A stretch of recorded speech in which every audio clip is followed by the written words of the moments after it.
how can you possibly forget a year ago as the Thunder boxing tournament continues to go on, but the wildest NBA playoff series you're ever going to see in the first round, historical in the first time in a 7-game series that a 1-team lost to an 8-team.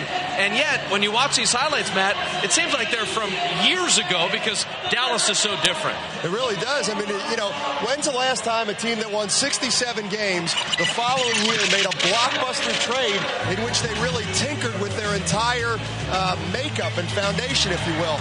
But, you know, you never get tired of these, Bob. I mean, it was a magical week and a half, 2 weeks. The other thing, too, is a lot of the Warrior players are still factors, but do you get the sense that the Warriors are the better team now and that Dallas is no longer this dominant deal where the Warriors are this prohibitive underdog? I've kind of thought all along that what the Warriors did to the Mavericks in this series changed the Mavericks in a way irreparably because they took away their invincibility a little bit. Like I said, this was a 67-win team, and the Warriors took them out in 6 games. Now, that works the other way, too.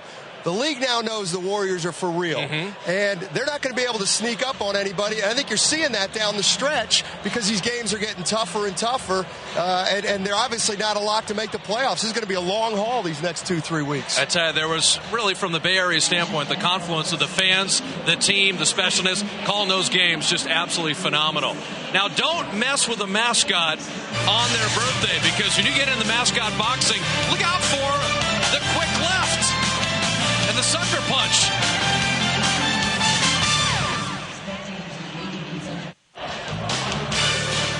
Andris biedrins ready to take the court to begin the second half. Warriors up 8.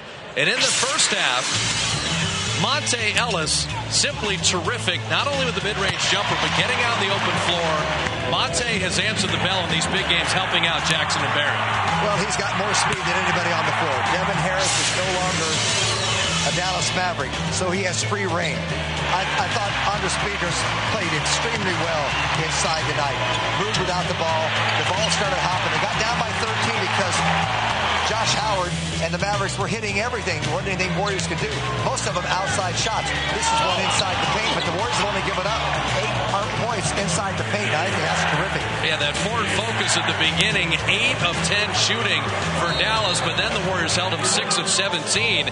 Jason Kidd really looking to distribute. Baron Davis has been a scorer and rebounding, but for the Warriors, other than the three-point shooting, or an excellent first half, and that's something where they limited their turnovers. They were able to get out and run, and if they just get off the three-point line or start hitting them, they'll have a bigger lead. Well, they've done a good thing in making Dallas jump shooters, okay, and they're keeping them off the line. A few times in the second half they got there, but they've got to up-tempo the game because that brings Monta Ellis into play.